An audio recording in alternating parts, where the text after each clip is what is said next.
Hello, I will be presenting my critical paradigm project through this PowerPoint presentation.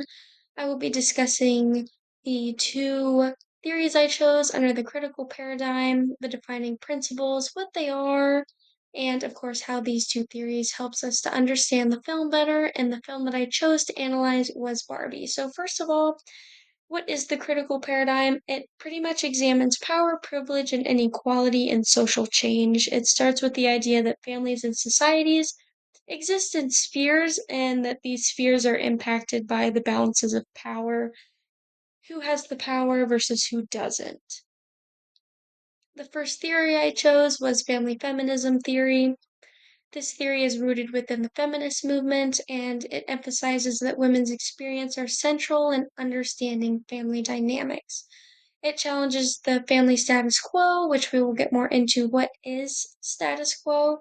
And then this theory also empowers the disenfranchised, those who have been underprivileged. It pretty much talks about that as well. So we'll get into that. So the defining principles I chose was status quo, praxis, and social deconstruction.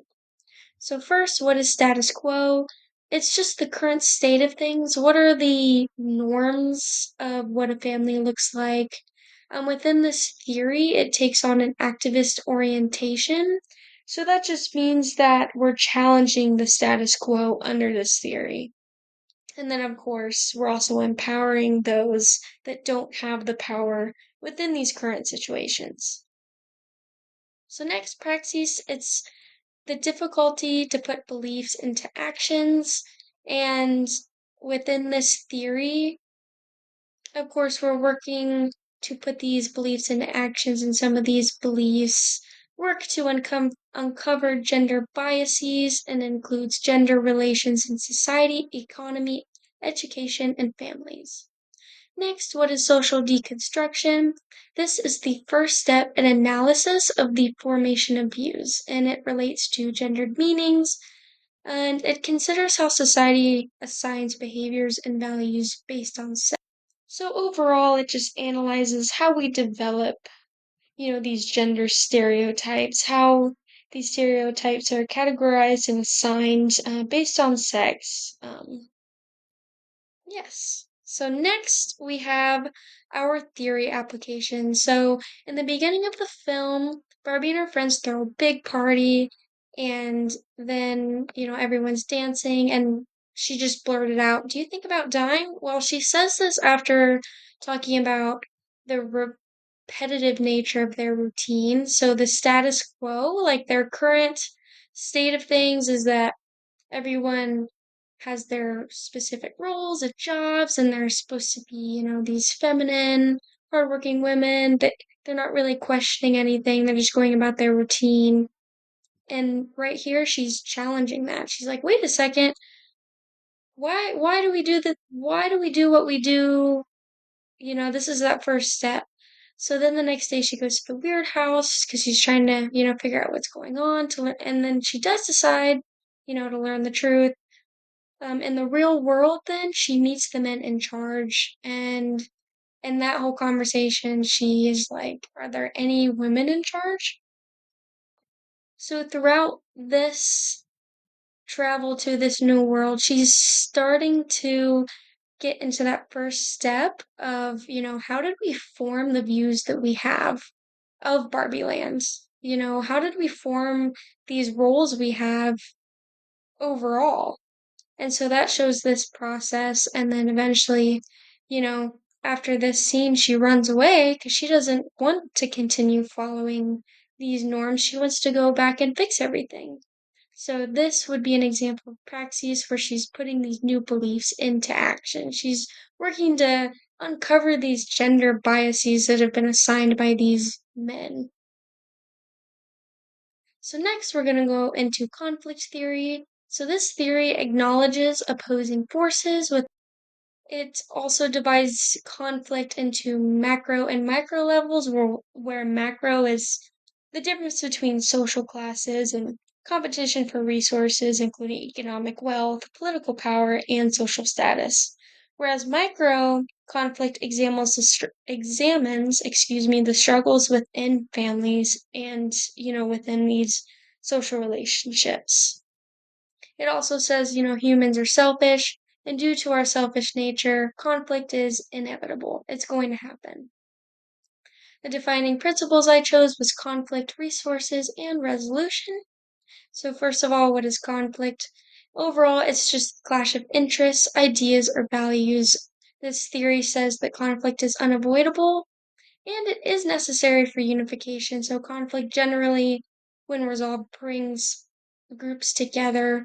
It is divided into internal and external, which just means that internal conflict occurs inside the social system, for example, within the family, and external conflict relates to anything outside of the social system. And the goal of this theory when it comes to conflict is to manage it rather than resolve, because remember, conflict is inevitable and it's seen as a process rather than something that starts and ends. So next, resources. This is just the help that a group has when encountering a crisis.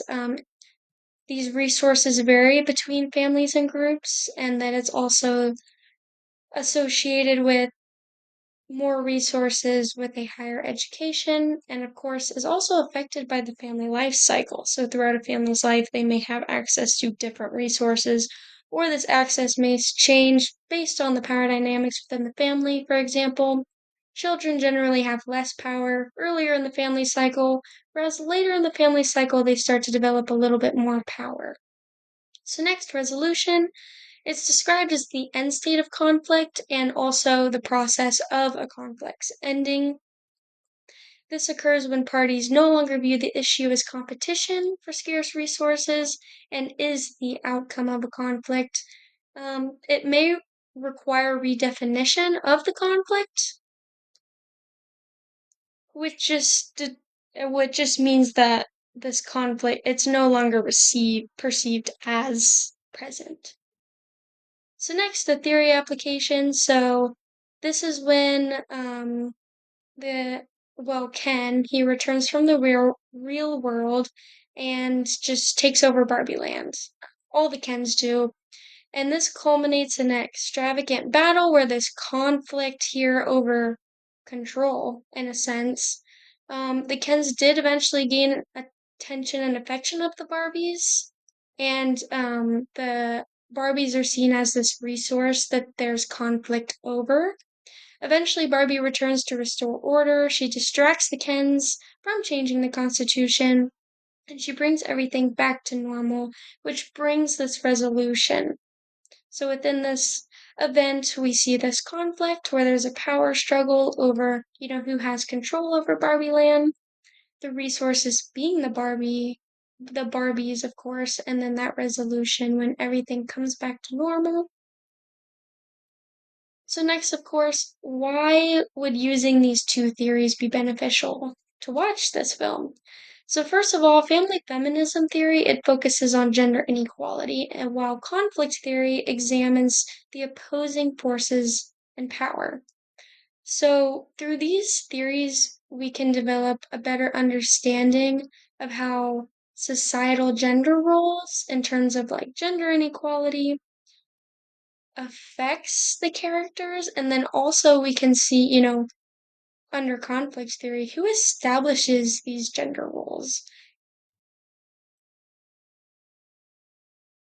So, for example, within the scene, Barbie's like, are there any women? She's in the real world and she meets who's in charge of Barbie, and we can see here using both these theories. Number one, who established these gender roles? Who established, the norms for Barbie, which were the men in the room, the CEOs.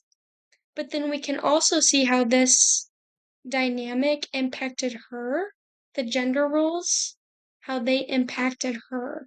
So using these two theories, we're examining that, and it's definitely contributing to a much better understanding of the film, the gender dynamics, and then that power dynamic, as I've said. So thank you. I hope you got something out of it. I know I did.